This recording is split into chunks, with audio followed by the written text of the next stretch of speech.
in order for us to solve many big problems around the world, it is in our interest to work with Russia and obtain their cooperation.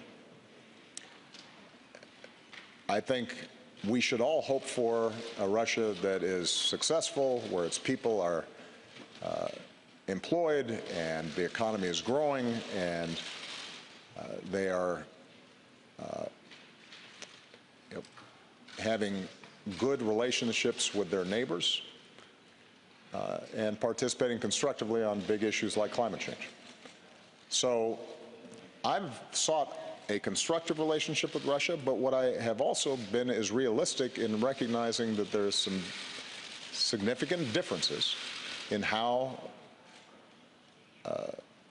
Russia views the world and how we view the world.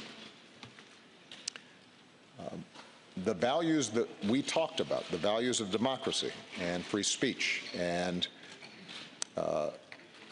international norms and rule of law, respecting the ability of other countries to determine their own destiny and preserve their sovereignty and territorial integrity. Those things are not something that we can set aside.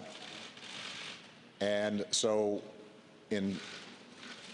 on issues like Ukraine, on issues like Syria, we've had very significant differences. And my hope is that the President-elect coming in takes a similarly constructive approach, finding areas where we can cooperate with Russia, where our values and interests align, but that the President-elect also is willing to stand up to Russia where they are deviating from our values and international norms. I don't expect that the President-elect will follow exactly our blueprint or our approach,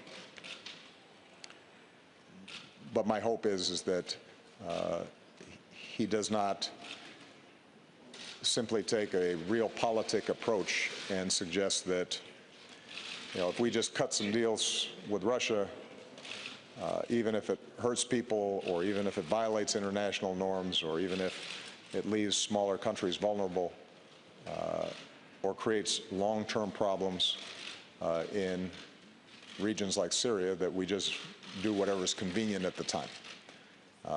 And that will be something that I think we'll learn more about as the President-elect puts his team together.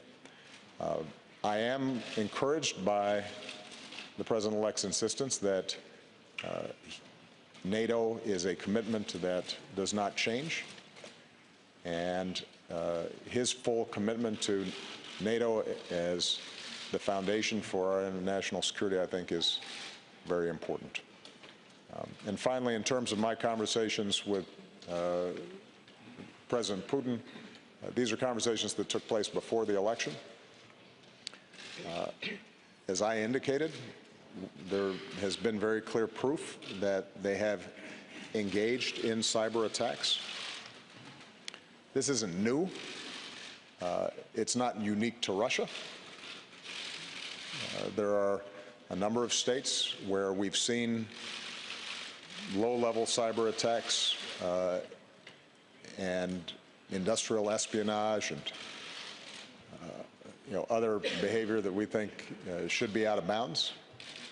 And I delivered a clear and forceful message that although we recognize Russia's intelligence gathering will sometimes take place even if we don't like it, there's a difference between that and them either meddling with elections or going after private organizations or commercial entities. Hey there, thanks for checking out CNBC on YouTube. Be sure to subscribe to stay up to date on all of the day's biggest stories. You can also click on any of the videos around me to watch the latest from CNBC. Thanks for watching.